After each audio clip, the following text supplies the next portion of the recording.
Bon, merci à tous d'être là. Donc oui, donc quand on m'a invité, on m'a demandé de voilà, traiter cette question. Je me suis dit, là vous êtes beaucoup, avant de commencer, qui pense que l'univers est fini? Levez la main. Il n'y a pas de juste, il n'y a pas de faux, hein, c'est juste pour... Très bien. Qui pense que l'univers est infini? D'accord. Qui pense qu'il n'en sait rien? Très bien. Voilà. C'est toujours important de se dire qu'est-ce qu'on sait, hein. Vous savez, quoi qu'on enseigne, il faut d'abord savoir voilà, quelles sont les idées qu'on a dans la tête. Alors sur cette histoire de l'infini, avant de commencer la conférence, moi là il y a quelques semaines j'étais très content, on a donné le prix Nobel de littérature à Jon Fosse, qui est un dramaturge norvégien. Et avec un de mes amis, on avait monté une pièce qui s'appelle Kant, que Jon Fosse avait écrit. Et c'est l'histoire d'un petit enfant qui s'appelle Frédéric. Et il a lu Mickey et tout ça. Et puis ensuite il va au lit, et il se met au lit, il va s'endormir. Et là il est pris de panique parce que là maintenant je pense à l'univers. Et l'univers, c'est quelque chose que je n'arrive pas à comprendre. Je n'arrive pas à comprendre comment il peut être infini, car tout a une fin, tout a un bord, à un endroit ou à un autre. Mais s'il n'a pas de fin, ce n'est pas possible non plus. Donc en fait, vous voyez déjà dans cette question qu'on a sûrement tous eu à un moment ou à un autre dans notre vie, on se dit que penser l'infini, c'est quelque chose d'assez abstrait, l'infini. On ne le rencontre jamais dans notre vie courante, l'infini, à part peut-être pour la bêtise. Bon, bref.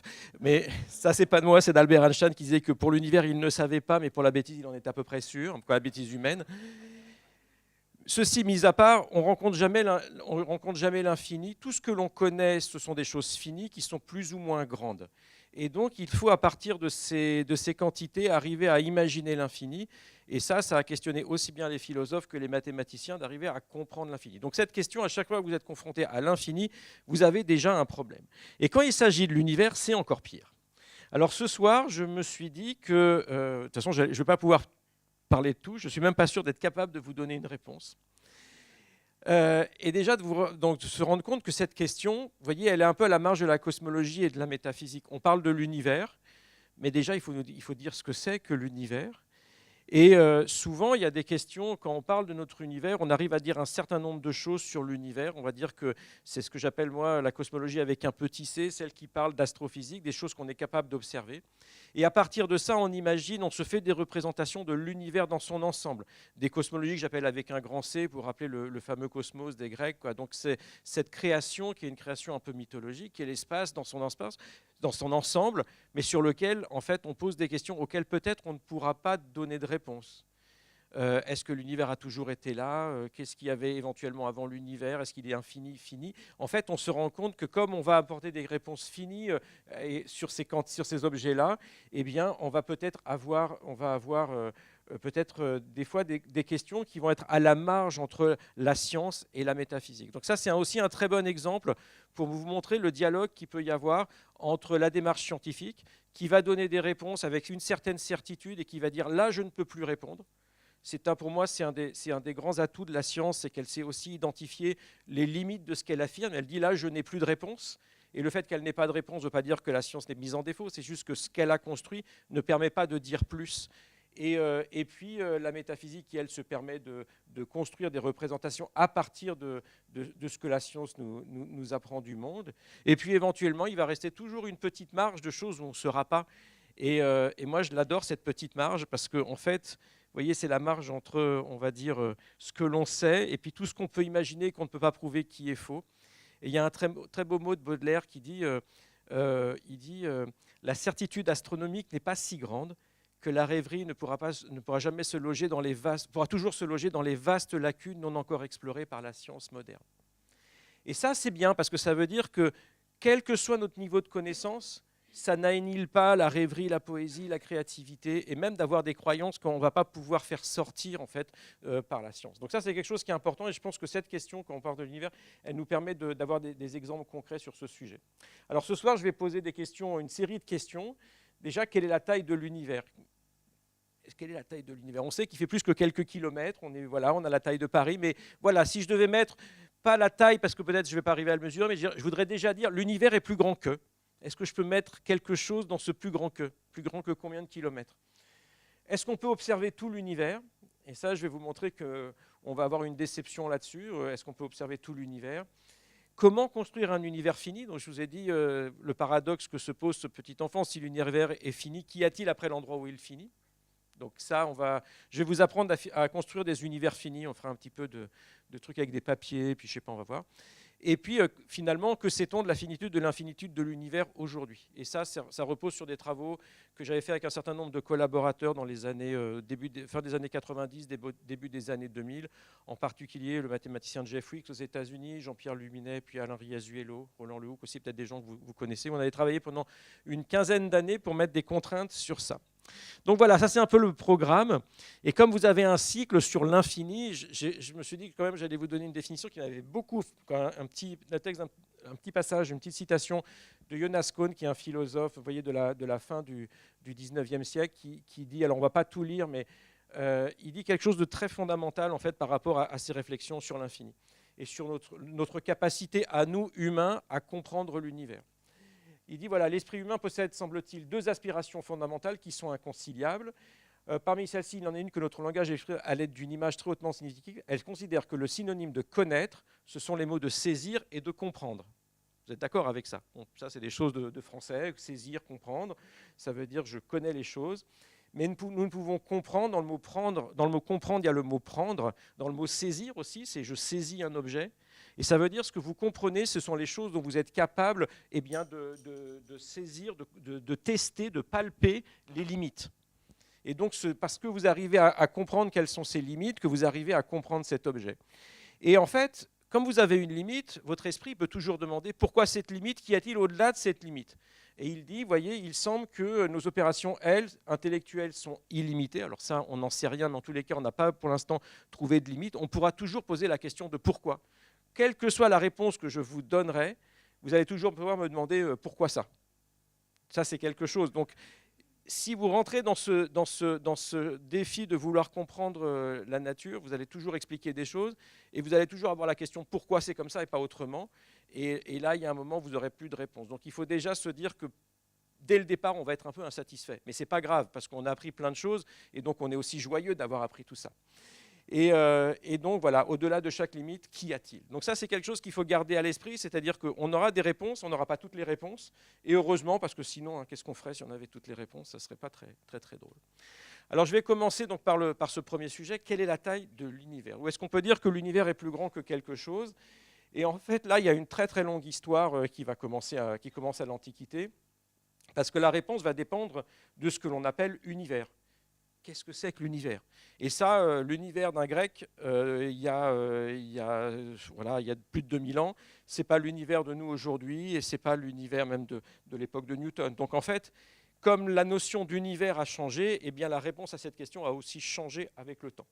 Alors on va commencer par des choses peut-être un petit peu très concrètes. Moi j'aime bien les choses concrètes, surtout quand on va aller un petit peu haut après. On va regarder la Terre, les étoiles, les galaxies. Ça, c'est des objets dont vous avez déjà entendu parler, mais je ne suis pas sûr que...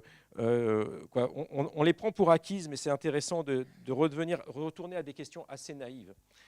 Et la première chose qu'on fait, moi je pense que c'est la première expérience du ciel, j'espère que vous l'avez toutes et tous fait, c'est de regarder le ciel la nuit avec vos yeux.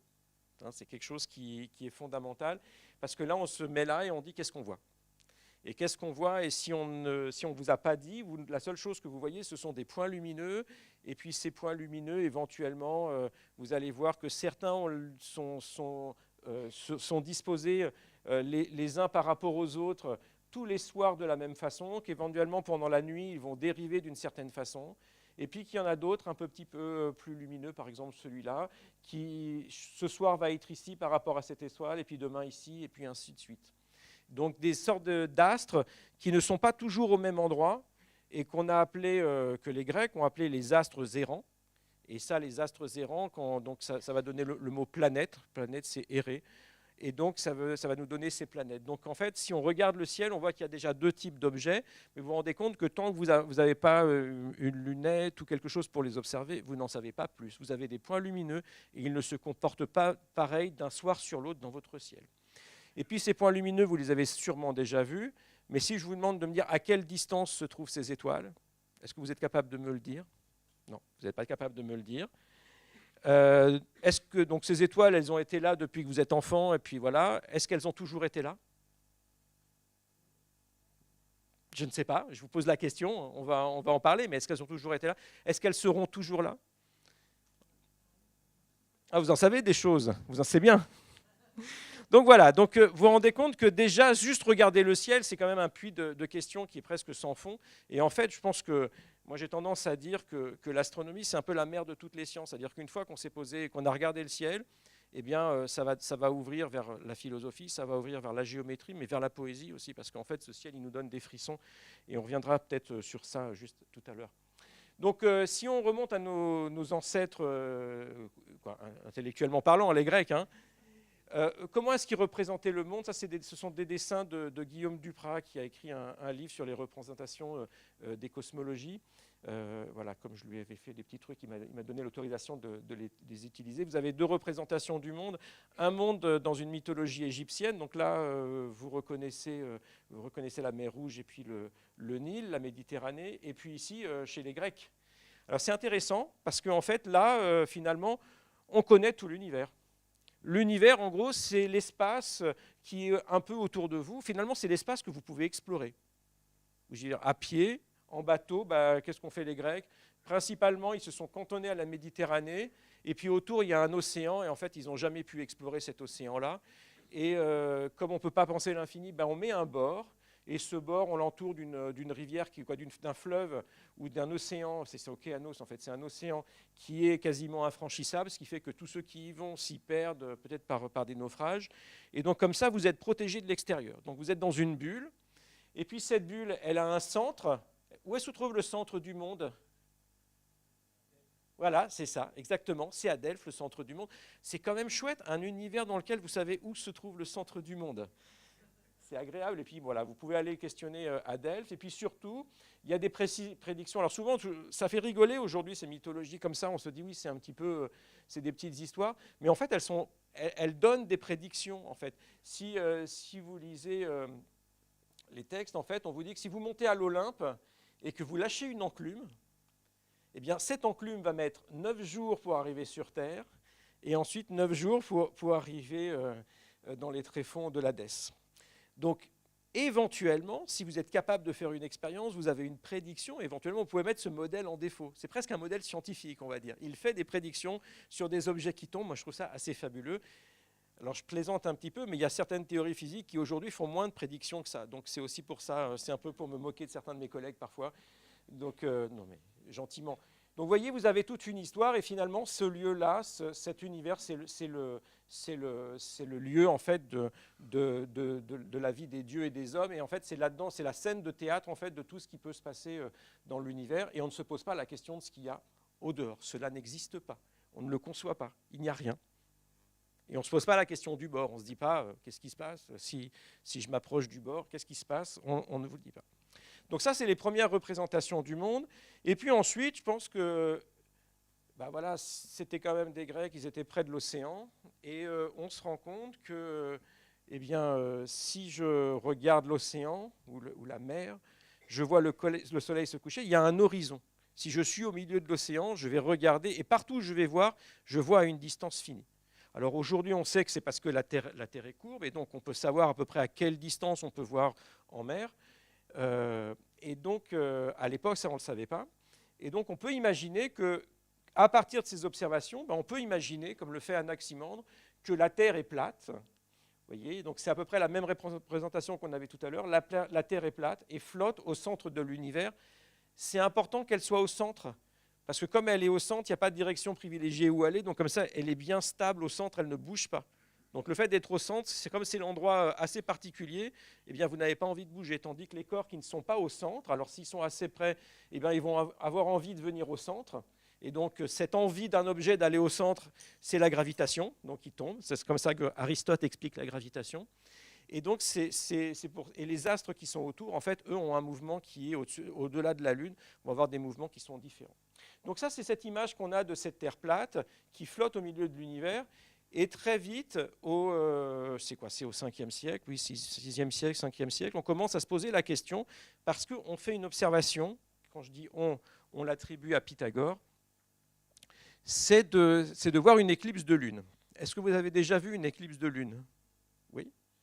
L'éclipse de lune, c'est le moment où la Terre passe entre le Soleil et la Lune. Donc le Soleil éclaire la Terre et donc on voit l'ombre de la Terre sur la Lune. D'accord? Donc l'ombre de la Terre est plus grande que la Lune, mais voilà ce qui se passe.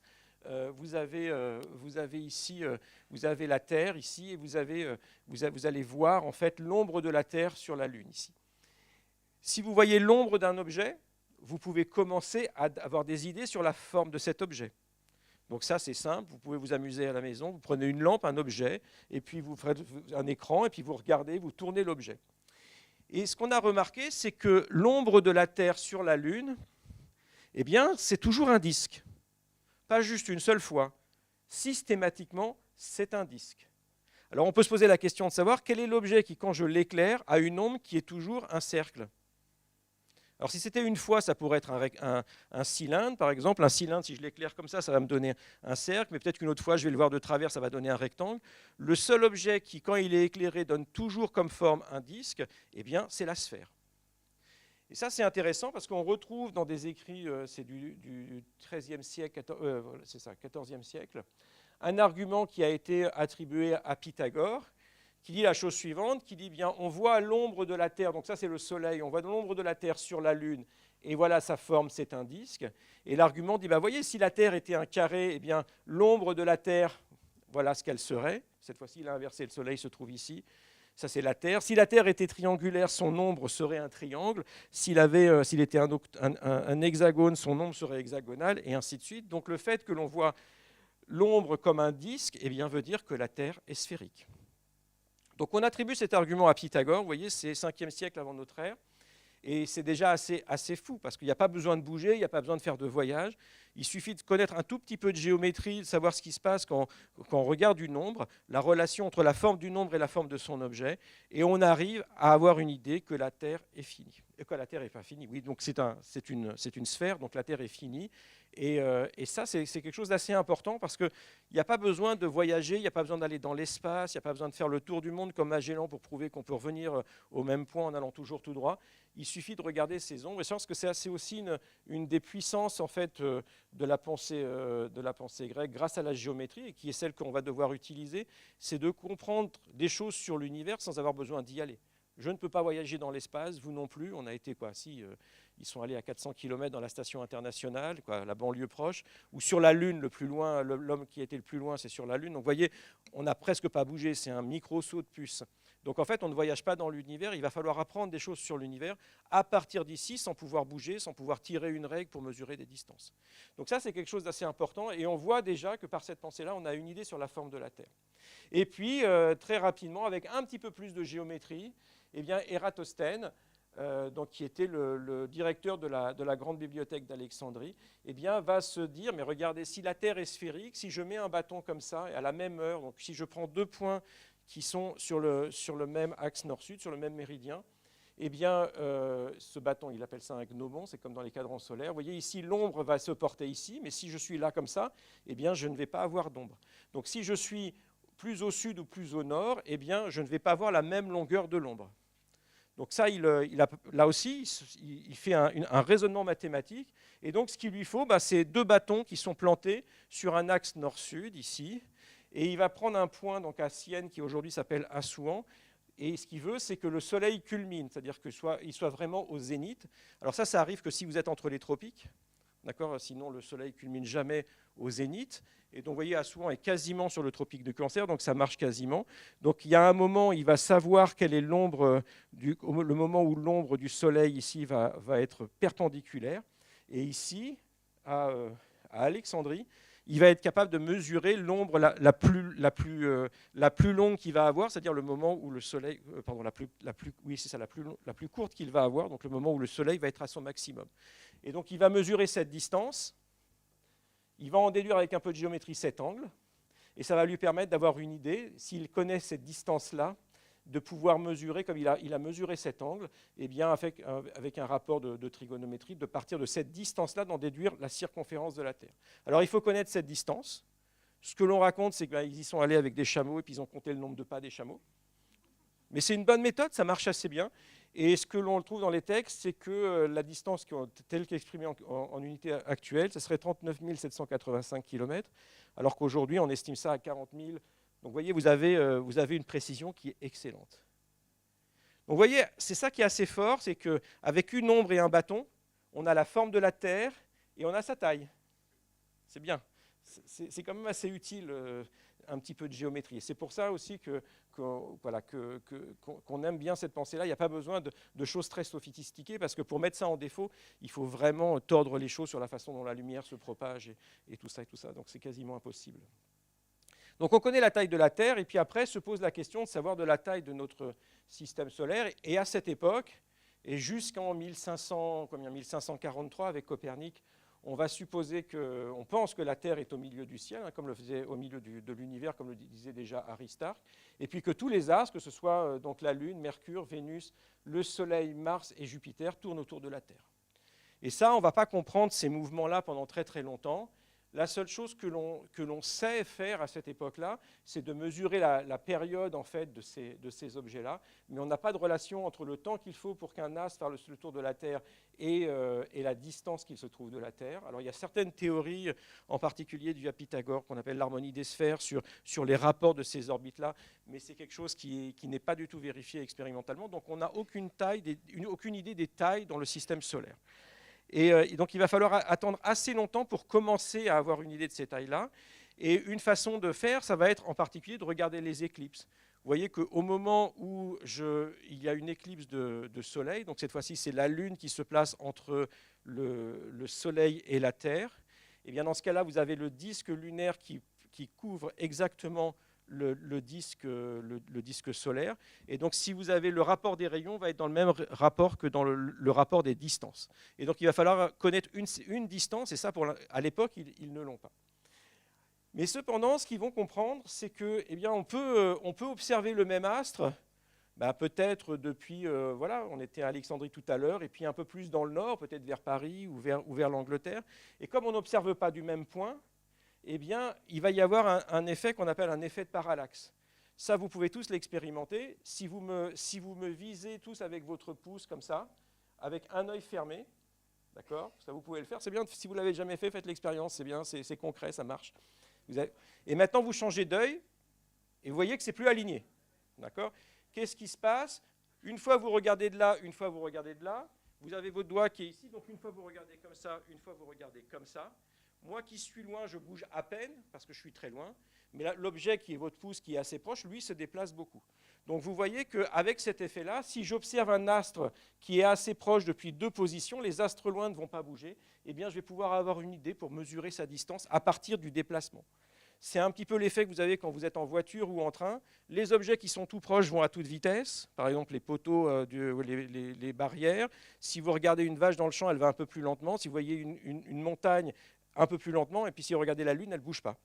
Donc en fait, ce sont ces effets de parallaxe, et si vous connaissez la distance entre ces deux points et que vous mesurez l'angle de déplacement, eh bien vous êtes capable de mesurer la distance. Donc ça, c'est aussi grâce à la géométrie des Grecs, et ça, eh bien, ça va permettre d'avoir des idées, de mesurer. Donc vous allez regarder un astre par rapport à des étoiles lointaines, et vous allez le mesurer depuis deux positions sur la Terre, et essayer de mesurer de combien, cet angle-là ici. Et ça, c'est quelque chose que vous pouvez mesurer. Et donc voilà les estimations, je n'ai pas mis les unités, mais ça doit être des kilomètres, ça, à l'époque de Ptolémée, donc vous voyez pour la Lune et pour le Soleil, et par rapport à aujourd'hui. Donc vous voyez pour la Lune, on est bien à peu près, on a 50% d'erreur à peu près, et puis pour le Soleil, on se trompe beaucoup. Mais ça veut dire qu'à cette époque-là, déjà avec un peu de géométrie, avec cet effet de parallaxe-là, eh bien on peut commencer à observer, à mesurer la distance des étoiles. Donc, vous voyez, on va commencer. On sait maintenant que l'univers, là, chez les Grecs, ils savent déjà qu'il est presque plus grand que 6 millions de kilomètres. C'est quand même pas mal, parce que c'est beaucoup plus grand que la Terre. Donc voilà. Donc ça, c'est le début de ces mesures-là. Et vous voyez, on n'est pas encore sorti du système solaire, mais il n'y a pas de raison, puisqu'on pense qu'il n'existe rien au-delà du système solaire. Donc il n'y a même pas de raison de se poser la distance des étoiles. Et comme je vous l'ai dit, jusqu'à cette époque, et ça c'est Aristote qui nous le dit, comme beaucoup de choses, l'ensemble se trouve contenu dans une sphère sur laquelle se trouvent les étoiles fixes.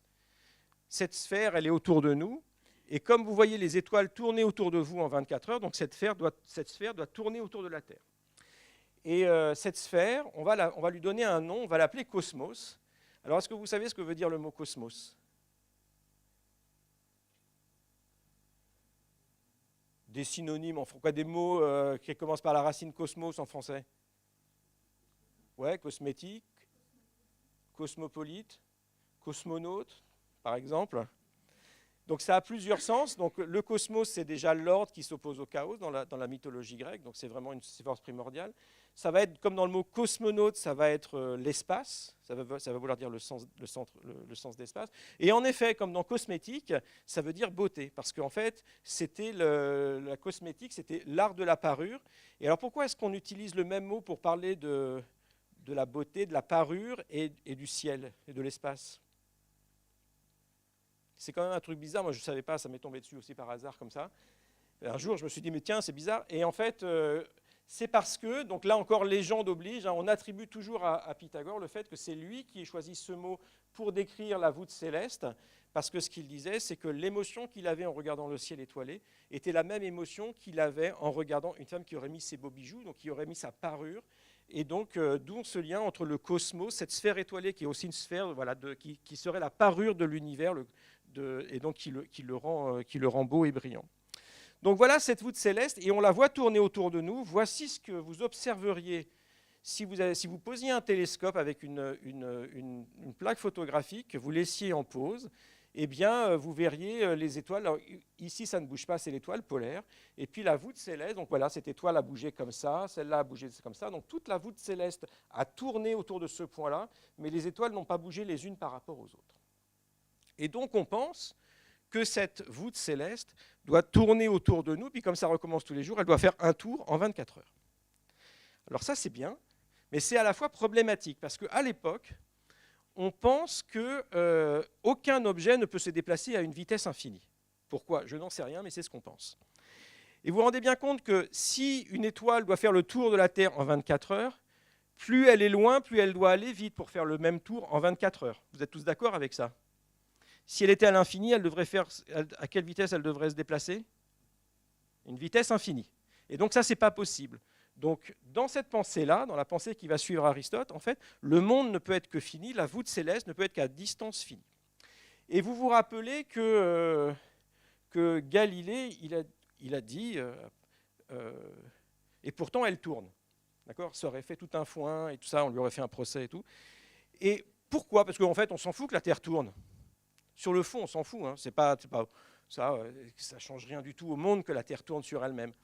Mais en fait, si vous réfléchissez, le vrai problème, et pourquoi les penseurs de l'époque ils ont vu ça tout de suite, parce qu'ils étaient très intelligents, ils ont fait le raisonnement suivant. Ils ont dit, si la Terre tourne sur elle-même, alors tous les objets, depuis la Terre, je vais les voir tourner autour de moi en 24 heures, dans le sens inverse. D'accord? Si je tourne comme ça, eh bien moi, je vous vois défiler dans l'autre sens. Donc je vous vois tourner en sens inverse. Si je tourne à une certaine vitesse, vous tournez dans la même vitesse, alors que vous êtes immobile. Et donc même si vous étiez à l'infini, comme c'est moi qui tourne, je vous verrai toujours tourner autour de moi en 24 heures, sans que vous ayez à bouger. Vous êtes d'accord avec ça? Donc si vous acceptez que la Terre tourne, de façon logique, vous devez accepter qu'un univers infini est possible. Vous n'avez plus d'argument pour dire que l'univers est fini. Et ça embête les gens. Ça embête les gens. Donc ça, c'est comme ça que c'est la raison sous-jacente de cette... Et pourtant, elle tourne. Ce n'est pas simplement le fait qu'il était convaincu, il avait raison d'être convaincu, de se dire « j'ai trouvé un truc super, la Terre tourne ». Non, en fait, c'était vraiment, ça avait des conséquences sur la façon de penser le monde. Si on accepte que la Terre tourne, alors on doit nécessairement accepter que l'univers peut être infini. Ce n'est pas une preuve qu'il est infini, mais ça veut dire que, alors que vous n'avez rien à démontrer, vous aviez un argument qui vous assurait que l'univers était fini, eh bien non, ce n'est pas vrai. Il va falloir prouver qu'éventuellement il est fini, et peut-être qu'on peut penser l'infini, et vous savez, quand l'infini commence à rentrer quelque part, ça fout un peu le bazar. Donc tout ça, cette histoire-là, donc c'était Galilée, mais déjà Copernic, en fait, lui-même, il réfléchissait à la construction du système planétaire. Il y avait un certain nombre de problèmes. Un des problèmes, c'était que quand on regardait le mouvement de Mars, en fait, de temps en temps, on voyait Mars aller dans un centre, puis revenir en arrière, et puis repartir. Et ça, si la Terre était au centre, il fallait que l'orbite de Mars tourne autour, donc c'est ce qu'on appelle un épicycle, elle tourne comme ça, alors que ce point-là tournait autour de la Terre. Et ça commençait à faire des constructions très, très compliquées. Et puis comme personne n'avait aucune idée de ce qu'étaient ces sphères célestes, est-ce qu'elles étaient matérielles ou pas, un peu une réflexion d'horloger, c'est est-ce qu'on peut le construire, est-ce que ça rentre ensemble, est-ce que ça va s'entrechoquer. Et donc personne n'arrivait à faire une construction qui faisait vraiment sens. Et comme personne n'y arrive, eh bien lui, Copernic, va imaginer, il n'est pas le premier, mais bon, c'est le premier à vraiment en faire une construction mathématique, imaginez que le Soleil, en fait, est au centre de l'univers et que c'est la Terre qui va tourner autour du Soleil. Et si on fait ça, eh bien, en fait, on comprend ces mouvements-là. C'est simplement que la Terre tourne à une certaine vitesse et cette planète tourne moins vite. Et donc, il y a des moments, le mouvement apparent est un mouvement de retour en arrière. Mais il n'y a personne qui va en arrière, c'est juste une illusion de mouvement relatif. Donc ça c'est Copernic qui le comprend. Et cette idée de mettre le Soleil en fait, au centre de l'univers, ce n'est pas quelque chose de nouveau. Il y avait déjà des penseurs qui l'avaient pensé, en particulier Aristarque de Samos, quand on avait commencé à avoir des idées sur la taille des astres. On avait cette idée que le Soleil devait être beaucoup plus gros que la Terre. Et il aurait écrit, il a écrit, pourquoi mettre la torche au centre pourquoi faire tourner la torche, donc il parle du Soleil, autour de la mouche, la Terre. Donc il dit c'est plus logique que ce soit la mouche qui tourne autour de la torche plutôt que la torche qui tourne autour de la mouche. Donc il avait cette intuition, mais il n'avait pas les données astronomiques et puis encore moins des données mathématiques. Là c'est une description et puis en fait on peut montrer que ces deux descriptions elles sont presque mathématiquement équivalentes l'une à l'autre. Donc là savoir lequel est la réalité, ça va être quelque chose de plus compliqué. Et sur ces travaux de Copernic, celui qui va rebondir là-dessus de façon magistrale, c'est Johannes Kepler. Et Kepler donc, va commencer à étudier le mouvement des astres autour, des planètes autour du Soleil. Et il va donner ces lois du mouvement qu'on appelle les lois de Kepler. Et il va se rendre compte que plus la taille de l'orbite est grande, plus la planète met de temps pour faire son tour et plus elle le fait à vitesse petite. Et il va trouver une loi entre la vitesse moyenne du corps sur son orbite et la distance. Et vous voyez, Mercure tourne très vite autour du Soleil, puis Vénus un peu plus lentement, la Terre un peu plus lentement. Et en fait, la courbe bleue, c'est la loi de Kepler. Alors ce qui est intéressant, c'est que ça donne une relation entre la période, donc le temps qu'il faut pour faire le tour du Soleil, et cette distance. Alors ça, c'est utile. Parce que le temps qu'il faut pour qu'un astre fasse le tour du Soleil, c'est quelque chose que vous pouvez mesurer. À quel moment est-ce qu'il revient au même endroit dans le ciel? Donc vous pouvez compter. Ah, c'est une année pour la Terre, pour Pluton, c'est 23 ans. Donc vous pouvez le calculer, vous pouvez le mesurer. Et comme vous avez cette loi de Kepler, eh bien, ça va vous donner quelle est la distance de l'astre au Soleil, de la planète au Soleil. Et donc en mesurant un temps, vous allez être capable de mesurer la distance de l'orbite. Donc c'est grâce à cette loi de Kepler que pour la première fois, on commence à avoir une mesure qui est assez fine et assez précise de la taille des orbites des planètes. Donc vous voyez, ça, on passe, pour ça il faut avoir une loi physique qui relie une quantité que l'on ne peut pas mesurer, la distance, en tous les cas à l'époque que l'on ne pouvait pas mesurer, avec un temps qui est quelque chose que l'on pouvait mesurer. Et donc à partir de ce moment-là, eh bien, on commence à avoir une idée assez claire de ce qu'est le système solaire. Et la question qui se pose, c'est celle de cette voûte étoilée, de cette voûte céleste. Et donc, on a la taille la distance de tout le système solaire. Donc, on a un système qui est comme ceci, avec le Soleil, toutes les planètes, et puis il y a les autres étoiles. Est-ce qu'elles sont, comme on l'a vu sur les schémas tout à l'heure, sur une sphère déposée, puis qu'il n'y a rien après? Ou alors, est-ce qu'il y a des étoiles partout? Est-ce qu'éventuellement, autour de ces étoiles, il y a d'autres planètes? Quand on a demandé est-ce qu'éventuellement il y aurait de la vie sur ces planètes, vous voyez que très vite, on va commencer à avoir des problèmes. Et vous voyez que dans le système tel qu'il était avant, géocentrique, c'était la Terre qui était au centre de l'univers, qui était simplement le système solaire, tout tournait autour de la Terre. On a changé les choses, mais finalement, on peut imaginer que comme la voûte céleste est une sphère autour de nous, le système solaire, notre système planétaire, reste quand même au centre de l'univers. Donc ça va, on a encore une position privilégiée. Et puis on voit que si on commence à se dire, non, il y a des étoiles partout, eh bien ça veut dire que peut-être nous sommes n'importe où, nous ne sommes pas au centre. Et donc là, on perd nos références. En fait, tout l'ordre cosmique va être complètement bousculé. Et celui qui l'a le mieux dit, je l'adore, c'est un de mes préférés, c'est Giordano Bruno. Et donc, il reprend un argument de Nicolas Decuse et il dit, voilà, qui est dans la Docte Ignorance, qui dit, voilà, la machine du monde a pour ainsi dire son centre partout et sa circonférence nulle part. Ça, c'est un tube, ça a été repris par Pascal et ainsi de suite par plein de gens. Et donc, c'est de se dire, finalement, tout point, toute étoile, finalement, pourrait être le centre d'un système stellaire. Et nous sommes un parmi d'autres et nous n'avons rien de particulier. Et Giordano Bruno va plus loin parce qu'après il dit, mais en fait, ce qu'on a de particulier, c'est que c'est le point où nous sommes nous. Et donc, c'est notre point d'observation. Et donc, ça fait qu'il va changer le point de vue. Il va dire, ce point-là est important, pas parce que c'est un point particulier dans l'univers, mais parce que c'est le point que nous habitons et le point que nous regardons. Et que c'est à partir de ce point-là qu'on fait l'univers, qu'on comprend l'univers. Et donc, c'est à partir de là qu'on va devoir commencer à se poser des questions, de savoir est-ce que l'univers est le même vu d'une autre étoile, éventuellement d'une autre galaxie, puisqu'on n'y va pas, comment le savoir? Donc vous voyez, à partir de là, on commence à avoir des idées.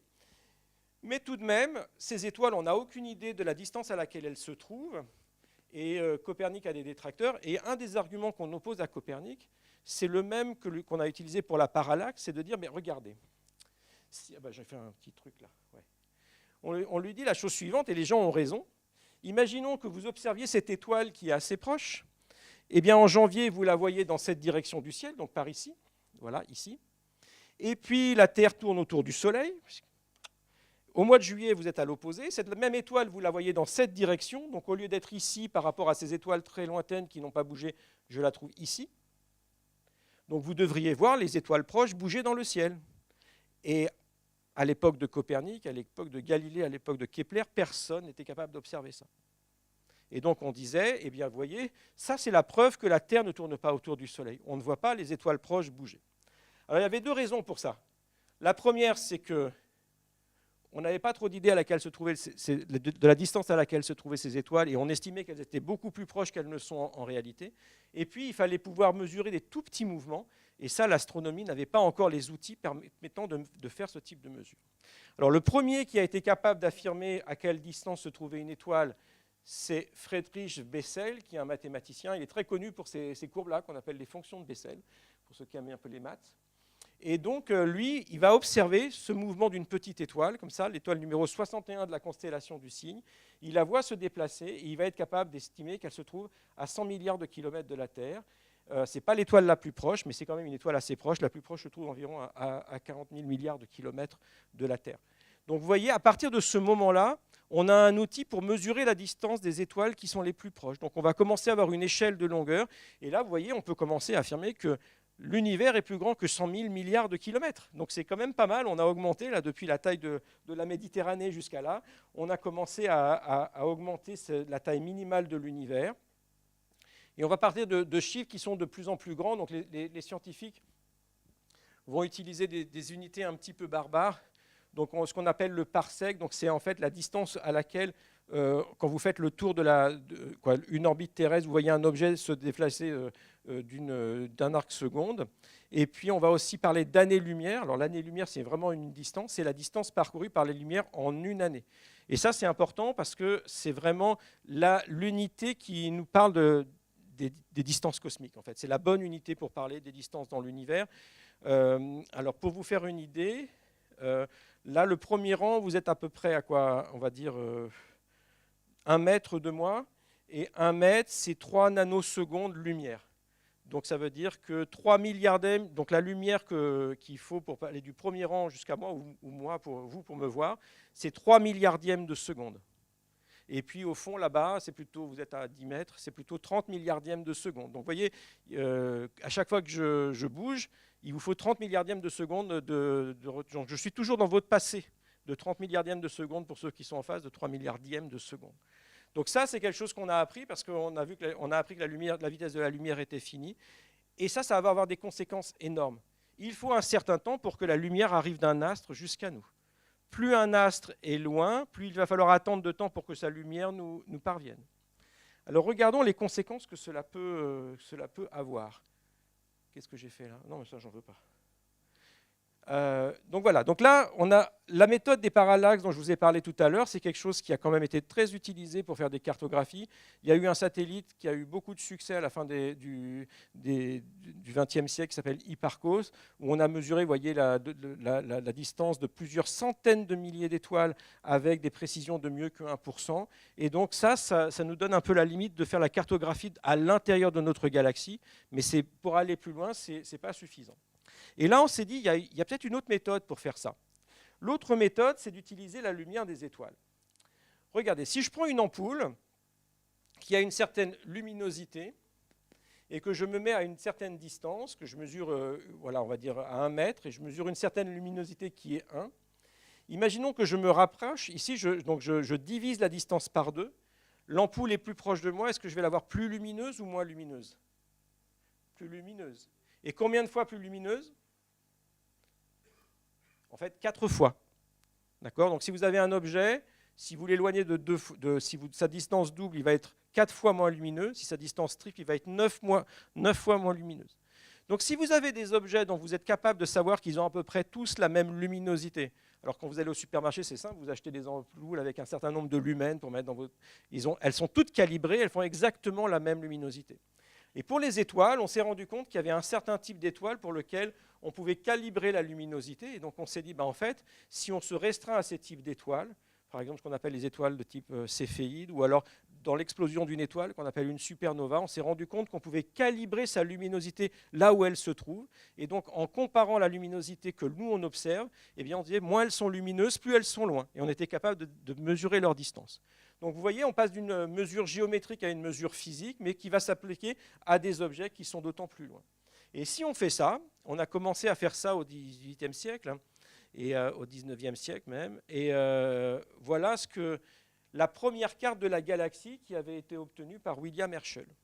Donc il regarde ces galaxies, ces étoiles, à l'époque, donc là on est 1800 quelque chose, donc je ne sais plus quelque chose exactement, c'est vers les années 1860-70. On connaît très peu de choses des étoiles, donc il suppose que toutes les étoiles sont identiques. Donc il regarde les étoiles et il dit plus une étoile est lointaine, moins elle est lumineuse, plus elle est lointaine, et puis il les mesure, et il fait la première carte de la galaxie. Et il obtient cette carte. Et puis au dehors, il n'y a rien. C'est intéressant. Vous voyez, tout à l'heure, on avait le système solaire, il y avait une bulle, il n'y avait rien. Et puis on s'est rendu compte qu'il y avait plein d'étoiles, qu'il y en avait partout, on mesure leur distance.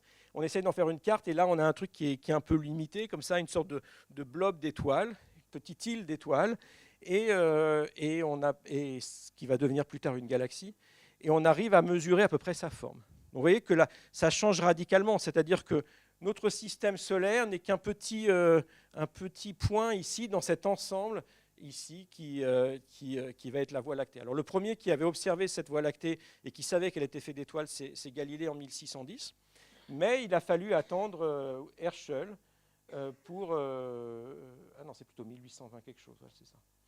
Pour faire cette première carte. Et là, j'ai mis l'ombre d'Emmanuel Kant, parce qu'il est au courant de tout ça, et il va imaginer un truc, il va imaginer que ces halos de lumière qu'à l'époque on appelait des nébuleuses, eh bien, donc la Voie lactée en serait une de ces nébuleuses. Et donc il imagine, Emmanuel Kant, qu'il y en a un peu partout, c'est comme des îles. Et c'est ce qu'il va appeler des univers-îles. Donc il va imaginer l'univers comme un océan infini. Et de ci, de là, il y a comme des voies lactées qui sont à droite, à gauche. Mais bien sûr, ça c'est une idée complètement qu'il ne peut pas prouver à l'époque, qui est dans son livre qui s'appelle La théorie du ciel. Mais il imagine qu'il y a des archipels comme ça de galaxies. Alors vous vous rendez compte que si on fait ça, ça veut dire que déjà on a des galaxies avec des centaines de milliards d'étoiles, mais que des objets comme ça, il y en a un petit peu partout dans l'univers.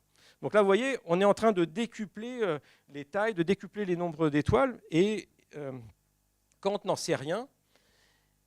Et il va falloir attendre 1924 pour que Edwin Hubble, en fait, avec l'observatoire du mont Wilson, pour la première fois, arrive à mesurer la distance d'une nébuleuse et montre que cet amas d'étoiles n'est pas dans notre galaxie, mais une autre galaxie. Il va être capable de mesurer sa distance, et très rapidement, il va mesurer la distance d'un certain nombre de galaxies.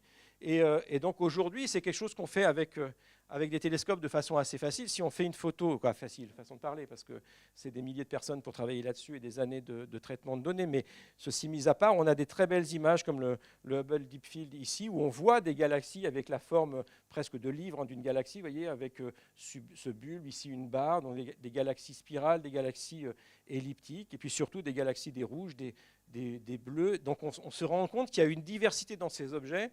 Et à partir du moment où on va être capable de mesurer ces galaxies, d'avoir leur forme, d'avoir leur taille, d'avoir leur couleur, eh bien on va se poser la question de savoir en fait, d'où viennent ces galaxies, pourquoi est-ce qu'elles sont différentes. Et puis sur certaines images, on voit des galaxies en train de fusionner, comme par exemple, par ici, là vous avez une galaxie avec un satellite, elles sont déformées, donc probablement elles sont en train de fusionner. Et donc on s'est rendu compte que ces galaxies n'ont pas été toujours pareilles, qu'il fallait expliquer l'origine des galaxies. Donc vous voyez, alors que le ciel était un tableau immuable, eh bien, on se rend compte qu'il va falloir expliquer l'origine des étoiles, il va falloir comprendre ces galaxies et leur diversité. Et ça commence en 1924, donc on y est presque, mais ça va faire un siècle, ça fera un siècle l'année prochaine. 30 décembre 1924, la première annonce de l'existence d'une autre galaxie. Donc c'est ça qui est intéressant pour comprendre un petit peu l'astronomie d'aujourd'hui, c'est que ces images-là, eh bien, vous en voyez un peu partout dans la presse, sur Internet, il y en a des extrêmement belles avec le James Webb Telescope, on est baigné de ces images-là. Mais il y a un siècle, eh bien, on ne savait pas qu'il y avait d'autres galaxies. Et il a fallu attendre, on va dire, les années 60 pour commencer à avoir des catalogues de galaxies. Et aujourd'hui, chaque nuit, on mesure des milliers de nouvelles galaxies. Donc, en fait, on se rend compte qu'on est passé de l'observation d'objets individuels à la constitution de très, très grands catalogues qui ont beaucoup d'informations, mais qu'on ne peut presque plus traiter avec un papier et un crayon. C'est aussi pour ça que cette discipline est en train d'exploser. C'est parce qu'on a eu besoin, en fait, de l'outil informatique aussi pour pouvoir traiter ces données massives. Donc on connaît ces galaxies et on peut se poser finalement quelle est la plus loin. Et la galaxie la plus loin connue, donc il a fallu 32 milliards d'années pour que sa lumière nous parvienne. Voilà, donc ça veut dire que l'univers il est plus grand que 32 milliards d'années-lumière. C'est un nombre énorme, je ne pourrais pas vous le dire, si je pourrais, mais ça ne vous dirait rien en kilomètres. Et on sait aussi que cette galaxie est formée 450 millions d'années après le Big Bang. C'est l'objet le plus lointain que l'on ait observé.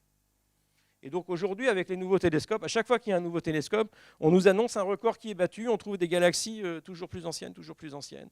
Alors elles sont d'autant plus rouges, elles ont des formes qui sont moins caractéristiques que les galaxies qu'on a aujourd'hui, parce que c'est des galaxies beaucoup plus petites. Mais ce sont les briques élémentaires de ce qui vont donner les galaxies d'aujourd'hui. Et c'est grâce à ces observations-là, donc vous avez sûrement entendu parler il y a 1 an et demi du James Webb Telescope. Au mois de juillet, on a lancé le satellite Euclid, qui a eu ses premières images il y a une semaine ou deux, non, il y a 2 semaines. Et donc, ça nous permet d'avoir des informations sur les galaxies les plus anciennes. Et donc, on apprend sur les premières briques qui vont former toutes les galaxies. Donc, c'est le début de la chaîne. Et c'est aussi pour ça que c'est en train de changer notre compréhension de la formation des galaxies aujourd'hui. Et donc, on arrive aussi à avoir des galaxies comme ça qui vont être complètement déformées par des effets de lentilles gravitationnelles.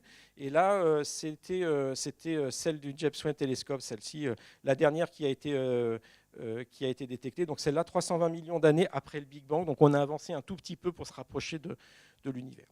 Donc vous voyez, ça c'est un petit peu ce qui s'est passé dans ce qu'on appelle le mot univers. Pour l'instant, on n'a toujours pas parlé d'infini. Mais ce qu'on a appris, c'est la chose suivante, c'est que si je mets le temps, on va commencer 5 siècles avant notre ère jusqu'à aujourd'hui, eh bien, la taille de ce qu'on appelait univers, en gros, c'était la taille de la Terre, là, avec Ératosthène, puis la distance des premières planètes, donc la distance jusqu'à Saturne. Donc on a à peu près l'estimation de l'univers qui fait jusqu'à l'orbe de Saturne. Puis on arrive à avoir la taille du système solaire. On arrive à avoir la distance des premières étoiles avec les parallaxes, l'existence d'autres galaxies dont on mesure la distance, et puis des galaxies de plus en plus lointaines. Et puis cette image-là, qui a été obtenue en 1991, je crois, ou 92, qui est ce qu'on appelle le fond diffus cosmologique, qui est l'image la plus lointaine que l'on peut mesurer dans l'univers. Donc il nous donne un petit peu la limite de jusqu'où on peut observer. Et donc ça, c'est la taille de l'univers observable, celui sur lequel on peut faire de l'astronomie, apprendre des choses. Ça ne veut pas dire que l'univers s'arrête là, mais déjà, ça veut dire qu'il va être difficile de prouver que l'univers est beaucoup plus grand que ça. Simplement parce que nous observons une partie finie de l'univers, et je vais essayer de vous expliquer pourquoi. Et la question qu'on se pose toujours, c'est où sommes-nous là-dedans? Je vous l'ai dit, c'est un peu un problème. Et donc, vous voyez, ce décentrement permanent, le géocentrisme qui a été qui a été banni par Aristote et Copernic. L'héliocentrisme, eh bien, avec Thomas Wright, Diggs et Giordano Bruno, où on se dit, en fait, on est un système planétaire parmi d'autres. Et puis même le galactocentrisme, notre galaxie n'est pas au centre de l'univers, c'est une galaxie parmi d'autres. Et aujourd'hui, donc, avec les travaux d'Emmanuel Kant, et puis après les astronomes Curtis, Shapley, qui ont permis à Hubble en fait, de prouver l'existence d'une autre galaxie. Donc vous voyez qu'on a augmenté ce qu'on était capable d'observer, et à chaque étape, ça nous a dit, en fait, le point où vous êtes n'a rien de particulier. Il y en a plein qui sont identiques dans l'univers. Donc ça, c'est quelque chose qui, voilà un petit peu cette évolution sur le mot univers. Alors, on a commencé à le dire, mais est-ce qu'on peut observer tout l'univers ? C'est la première chose, parce que pour se poser la question, si je veux prouver qu'il est infini, quelque part, il va falloir que j'arrive à trouver une façon de prouver que si je vois qu'un petit morceau, imaginez que vous fassiez une photo de moi et vous voulez savoir la forme que j'ai. Si votre appareil photo n'a que ça comme champ et que vous prenez cette image-là ou cette image-là, eh bien vous allez avoir beaucoup de mal à reconstruire une image cohérente de ce qu'est mon corps. Donc il va falloir avoir une idée de ce qu'on est capable de voir dans l'univers. Et comme je vous l'ai dit, aujourd'hui, voilà des images que l'on observe de l'univers. Alors celle-là, elle a été prise par le télescope franco-hawaïen de Hawaï. Et pour vous donner une idée, en fait, ce champ de vue, c'est en gros, si vous prenez une aiguille tenue à bout de bras, c'est ce que vous verriez à travers le chat d'une aiguille. Voilà. Autant de galaxies. Ces objets-là, ce sont des étoiles. Et puis là aussi, comme tout à l'heure, vous avez énormément d'informations. Vous voyez déjà qu'il y a des galaxies de plusieurs couleurs. Là, ici, encore de nouveau, on a des galaxies qui sont en train de fusionner les unes avec les autres. Alors, on veut faire, à partir de ça, on peut commencer à faire de la cosmologie, donc cette science qui se pose la question de savoir quelle est la structure de l'univers, quelle est l'histoire de l'univers. Et tout de suite, même avant de commencer, on a des problèmes. On a plein de problèmes. Mais ce n'est pas grave. C'est bien de les identifier. La première chose, c'est que nous ne connaissons qu'un seul univers. Jusqu'à preuve du contraire, on n'a pas observé d'autres univers. Un seul univers. C'est pire que ça, nous sommes dans l'univers, donc on est dans le système que l'on veut étudier. Donc imaginez quelqu'un qui fait de la chimie, qui au lieu d'avoir des petites bassines où il fait des réactions chimiques, il n'a qu'une seule bassine et puis il est dedans avec ses produits chimiques qui sont en train de faire des réactions, et il veut comprendre ça. C'est beaucoup plus difficile. Et puis, surtout, on est dans un point précis de l'univers, on est ici aujourd'hui, on ne voit pas l'univers vu depuis un autre point. Donc vous voyez, tout ça, ça veut dire que tout ce qu'on demande en science, en général la reproductibilité de l'expérience, eh bien, ça va être quelque chose d'assez difficile en fait, à établir. Est-ce que s'il y en avait une collection d'univers, est-ce qu'ils seraient tous pareils? Mais est-ce que la question se pose? Est-ce qu'on a besoin d'imaginer d'autres univers ou pas? Alors, il y a des collègues qui le font. Vous avez sûrement entendu parler des univers bulles par Stephen Hawking ou des univers parallèles. Mais pour l'instant, si on part du point de vue de l'observateur, c'est une limitation. Alors, pour certaines questions, c'est une limite. Pour d'autres, ce n'en est pas. Si je me pose la question de l'évolution des galaxies, j'observe des centaines de milliards de galaxies. Donc, en fait, le processus de formation des galaxies, je peux très bien le comprendre. Pareil pour les étoiles. Mais il y a certaines questions qui sont sur la structure globale de l'univers, en particulier celle de savoir s'il est fini ou infini, qui vont être beaucoup plus difficiles à trancher. Alors, ce qu'on a appris, c'est aussi que l'univers était en expansion. Depuis 1929, c'est Edwin Hubble qui l'a confirmé par l'observation. Et ça pose des problèmes, parce que ça veut dire que l'univers a une histoire. Et vous voyez, quand on fait de la science, il y a plusieurs façons de raisonner. Les mathématiciens, ils vont en général poser des axiomes qu'ils considèrent comme vrais, ils vont utiliser la logique et ils vont démontrer des théorèmes. C'est ce qu'on appelle la déduction. Les physiciens, en particulier les chimistes aussi, puis les biologistes, ils font ce qu'on appelle de l'induction. Ils regardent un phénomène physique se reproduire, ils cherchent des régularités, et quand ils observent des régularités, ils vont les postuler comme étant des lois, et à partir de ça, ils vont essayer d'en faire une formulation mathématique pour ensuite, à partir de cette formulation mathématique, eh bien, par la déduction, de construire tout un cadre théorique pour interpréter ces observations. Mais on doit partir de l'observation. Il n'y a pas de science sans observation. Si on n'observe pas, on rêve. Il faut toujours questionner le monde. Et puis, quand il y a une dimension temporelle, on fait ce qu'on appelle l'abduction. On regarde le monde tel qu'il est aujourd'hui, et on suppose qu'il y a un certain nombre de lois qu'on a établies par ailleurs qui restent vraies, et on essaie de trouver, à partir de l'état d'aujourd'hui, comment est-ce qu'il était dans le passé. C'est ce que vous faites quand vous faites de la géologie, quand vous faites de la paléontologie, vous regardez des squelettes, et vous voyez comment les squelettes se sont transformés les uns en autres. Et c'est ce que nous, on fait aussi, puisqu'on regarde des galaxies qui sont de plus en plus lointaines. on voit qu'elles étaient plus petites, nanana. On comprend en fait l'évolution de l'univers. Et donc ce qu'on essaie de reconstruire, ce sont les conditions dans l'univers le plus lointain possible. Et de comprendre comment à partir de ces conditions, eh bien, ça nous redonne l'image que l'on a aujourd'hui de l'univers. Alors ça, on peut le faire aujourd'hui parce qu'on a énormément d'observations, mais on voit que plus on va remonter, plus les objets vont être difficiles à observer, moins on va avoir d'informations, et plus ce qu'on va dire sur l'univers va avoir une crédibilité qui va diminuer. Ça, c'est normal. Donc ce concept de l'univers assez récent est très solide, mais ce qui se passe quand on se rapproche depuis les tréfonds de l'univers, en fait, ça devient très compliqué. Et donc en cosmologie, ce qu'on fait, c'est on ne dit pas quelle est l'histoire de l'univers, on donne ce qu'on appelle un scénario, qui est l'histoire la plus probable de l'univers, étant donné ce que l'on connaît des lois de la physique aujourd'hui et les observations qui sont à notre disposition.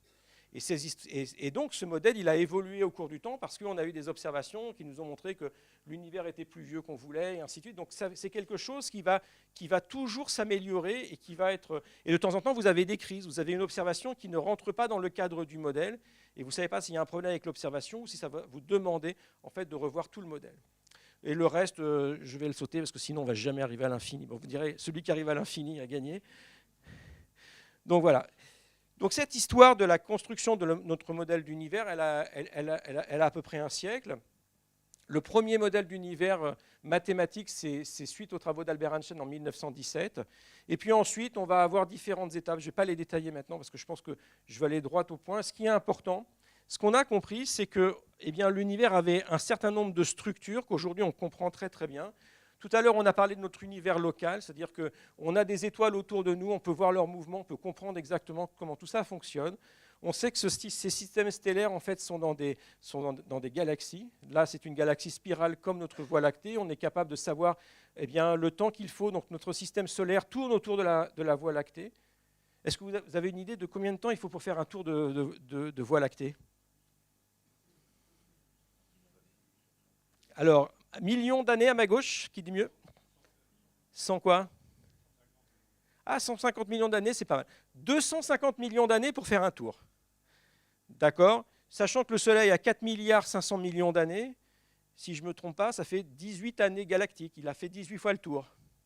Donc juste majeur. Hein, c'est pas... Donc notre système solaire a fait 18 fois le tour, et de temps en temps, vous êtes dans des zones où il y a moins d'étoiles, et des fois des zones comme les bras où il y a plus d'étoiles. Donc ça aussi, on sait que ça a des influences en fait, sur l'environnement terrestre, en termes de rayons cosmiques, de choses comme ça. Donc c'est des choses qui sont à prendre en compte dans l'évolution de la planète Terre, mais ça, on est sur des échelles de millions d'années, donc on parle pour les géologues.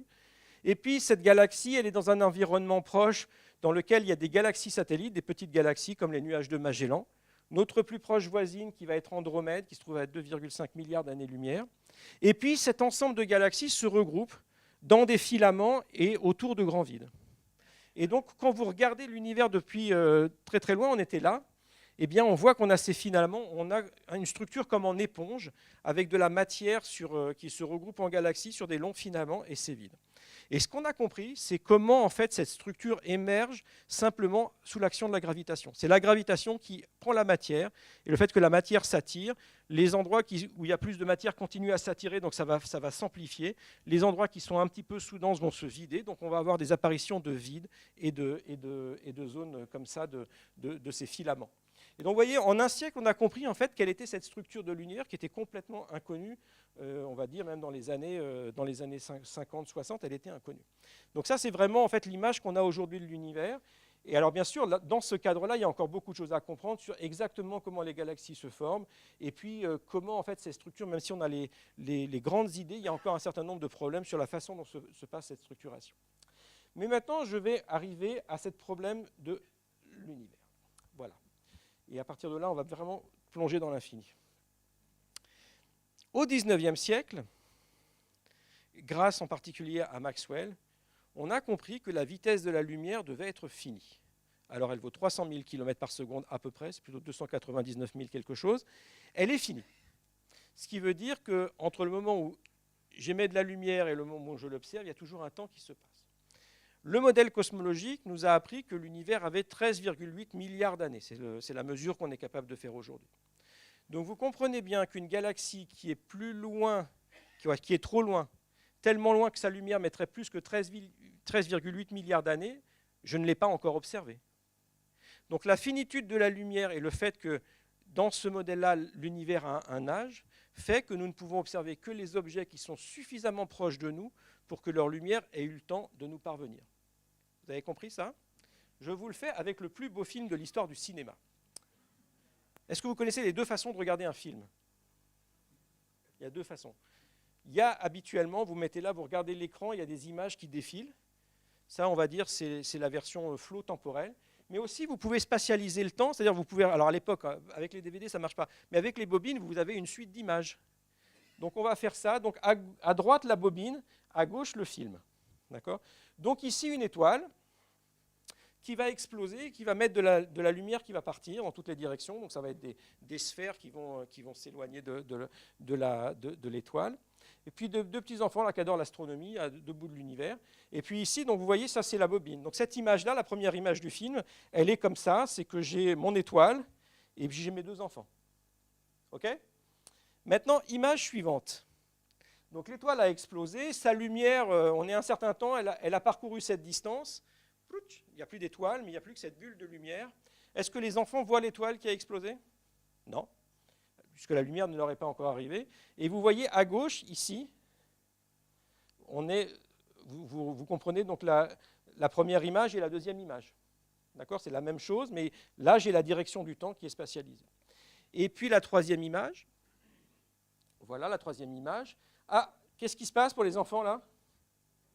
Ouais, ils observent l'étoile qui a explosé, la supernova.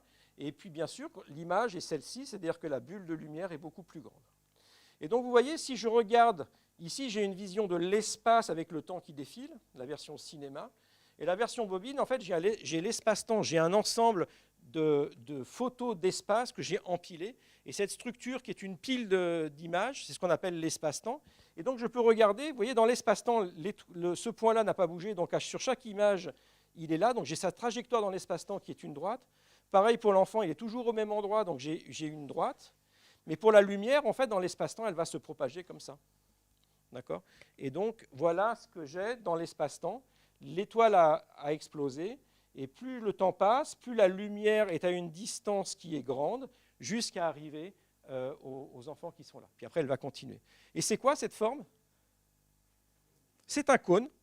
Alors nous, on a tendance à le mettre comme ça dans l'autre sens. C'est ce qu'on appelle le cône de lumière. Et donc, vous voyez, quand je vois une étoile, sa lumière, elle se propage le long de ce cône pour me parvenir. Et donc, quand je regarde plus loin, des objets plus anciens, plus loin, pardon, ils sont plus anciens et leur lumière a mis plus de temps pour me parvenir. Et si l'univers a un âge fini, c'est-à-dire s'il y a un fameux Big Bang ici, eh bien, vous voyez que une galaxie qui serait ici, eh bien, sa lumière, éventuellement, je l'observerai dans le futur. D'accord? Et donc, elle n'est pas encore observée. Donc, il y a une petite zone ici, tous les objets qui sont là, à l'intérieur, et vous voyez, il y a un moment, eh bien, leur ligne d'univers, on appelle ça une ligne d'univers dans l'espace-temps, eh bien, il y a un moment où ça croise notre cône de lumière, et bien, à ce moment-là, quand l'étoile apparaît ici, comme elle émet de la lumière, eh bien, cette lumière-là, elle va être observée. Mais avant, si elle était là, par exemple, eh bien, vous voyez, c'est quelque chose que j'aurais observé quand j'étais ici, donc je l'aurais observé dans le passé. Et donc ça vous dit les objets que vous êtes capable d'observer. Et donc vous avez cette notion qu'on appelle l'univers observable. Et l'univers observable, c'est l'ensemble des objets qui sont potentiellement accessibles à l'observation. Ce qui veut dire que ce n'est pas une notion de technologie, ce n'est pas parce qu'on n'a pas des télescopes suffisamment puissants. C'est simplement parce que la physique, la finitude de la vitesse de la lumière et la finitude de l'âge de l'univers, de la vitesse de la lumière et de l'âge de l'univers, font que l'on ne peut observer qu'un espace fini. Donc ça, c'est important. Retenez ça, c'est un des points importants dans la discussion qu'on va avoir après. Donc voilà, c'est cette zone de l'univers. Bon, tout ça, je vous l'ai dit. Et la question qui se pose, avant de savoir si l'univers est fini ou infini, est-ce que l'univers est plus grand que l'univers observable? Ça, c'est une question scientifique, puisque tous les objets dans l'univers, je peux les voir, donc je peux me poser la question de savoir si l'univers est plus grand que l'univers observable. L'univers observable, comme je connais l'âge de l'univers et la vitesse de la lumière, je suis capable de donner sa distance, c'est à peu près 45 milliards d'années-lumière. Et puis, si j'étais très très loin, il y a des univers observables autour de chacun des points de l'univers. Est-ce que l'univers observable vu d'ailleurs est le même que le nôtre? Et ça, c'est une question que je ne traiterai pas ce soir. Non, mais il ne faut pas tout avoir. Bon, 14, pourquoi j'ai mis Ouais, c'est 13,8, je ne sais pas ce que j'ai fait là. Bon, c'est des typos, c'est pas très grave. 13,8 milliards d'années. Et tout ça, je vous l'ai raconté. Donc, et ça, on ne va pas le faire parce que sinon, on vous en parlera tout à l'heure. Donc, la question, c'est est-ce qu'on peut observer tout l'univers? Non. Et c'est là que se repose notre fameux problème du Bohr. Hein. Notre fameux paradoxe du Bohr, ça c'est dans le livre L'astronomie populaire de Flammarion. Donc, vous avez, il est là. Et ça illustre ce que disait Aristarque. Hein. Si je me trouvais à la limite du monde, pourrais-je tendre au dehors ma main ou un bâton? Oui ou non? Certes, il est impossible que je ne puisse pas le faire, mais si j'y parviens, cela implique l'existence d'un au dehors. Donc, vous voyez, donc on avait toujours ce problème qu'on est dans une bulle. Si je suis à la limite de la bulle, qu'est-ce qu'il y a après? Rien ne m'empêche de pousser mon bâton. Donc la logique nous dit que les bords, c'est un problème. La question, c'est est-ce qu'on peut créer? Alors voilà, maintenant on va travailler. Est-ce qu'on peut... Ah oui, voilà, comment on va travailler? J'ai mis un... Voilà. Est-ce qu'on peut créer un univers qui est fini et qui n'a pas de bords? Parce que moi, en fait, j'aurais envie de me poser la question d'un univers fini, est-ce que c'est possible? Mais je vois que si j'ai un bord, je vais être avec des questions que je ne vais jamais savoir pouvoir résoudre. Qu'est-ce qui se passe au moment où j'arrive dans le bord? D'accord? Si vous arrivez dans un mur, la seule chose que vous avez envie de faire, c'est de casser le mur pour voir ce qu'il y a derrière. Donc, on ne veut pas de bord. Est-ce qu'on peut construire des espaces finis et qui n'ont pas de bord? Alors, c'est ce qu'on va faire. Et pour ça, eh bien, il faut du papier. Alors, voilà du papier. Voilà. Si vous avez une bonne vue, vous pouvez lire, sinon je lis pour vous. Cette surface est finie. Est-ce que vous êtes d'accord? Elle est finie. Elle a des bords. Vous êtes d'accord? Elle a combien de bords? 4 bords. 1, 2, 3, 4. Bon. Ceci est une surface finie et avec un bord, donc c'est une surface à peu près normale, comme on a tous dans la vie de tous les jours. Et bien maintenant, ce qu'on a compris, c'est pas moi, hein, c'est les mathématiciens du 19e siècle, c'est que ces bords-là, on pouvait les faire disparaître. Et une façon de faire disparaître les bords, c'est de prendre cet espace, c'est de le plier comme ça, et de coller les bords. J'obtiens une surface qui est un cylindre. Est-ce que la surface de ce cylindre est finie ou infinie? Toujours finie. Je suis parti d'un rectangle fini, je l'ai plié, j'ai toujours une surface finie. Et est-ce qu'il y a encore des bords? Oui, il y en a 2 ici. Mais dans cette direction, vous voyez, imaginez que je sois, je ne sais pas, une petite fourmi ou, je sais pas, une fourmi par exemple, qui ne peut marcher qu'à la surface de cette feuille. Si je suis là, je vais toujours tout droit devant moi, j'arrive ici, je ne peux plus continuer. J'ai un bord. Si je plie ma feuille comme ça, alors certes, si je vais dans cette direction-là, j'arrive, il y a un bord. Mais si je vais comme ça, je peux toujours marcher indéfiniment devant moi sans jamais trouver de bord, sans jamais trouver de limite. Donc en faisant cette opération mathématique d'identifier les bords, en disant quand tu arrives ici, tu ressors là, ce que physiquement je fais en pliant l'espace, eh bien je fais disparaître le bord. Et puis en fait, je pourrais faire la même chose, je pourrais faire comme ça. Avec la feuille de papier, ça ne marche pas, mais si on avait un truc élastique, j'aurais une sorte de bouée, c'est ce qu'on appelle un tore en mathématiques. Cette bouée-là, elle n'a pas de bord, donc c'est une surface finie et sans bord. Donc on est capable, avec des surfaces que l'on plie, de fabriquer des surfaces finies et sans bord. Alors la question qui se pose, c'est est-ce que je peux faire ça avec des espaces à 3 dimensions?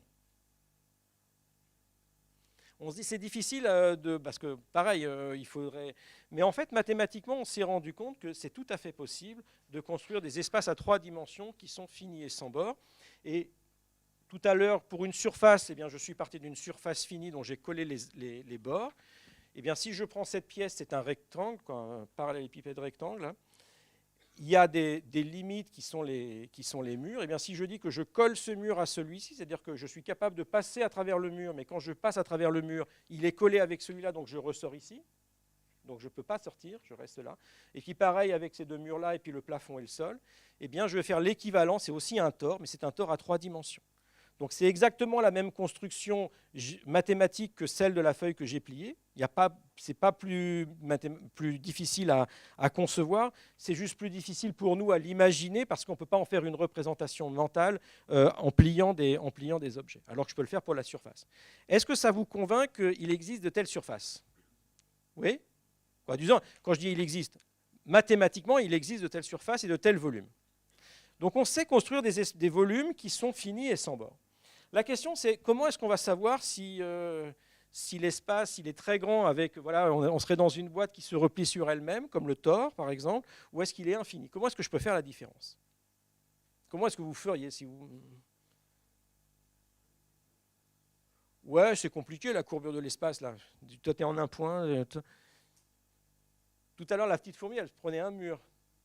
Donc la première chose qu'on pourrait se dire, c'est il suffirait de marcher, je marche, je marche, je marche, et puis il y a un moment, je vais revenir sur moi-même, je vais faire le tour de l'univers. Comme quand Magellan a fait le tour, Magellan, il n'a pas fini, c'est son assistant qui, bon bref, mais bon, on dit Magellan, a fait le tour de la Terre. C'était une nouvelle preuve que la Terre n'avait pas de bord et on pouvait en faire le tour.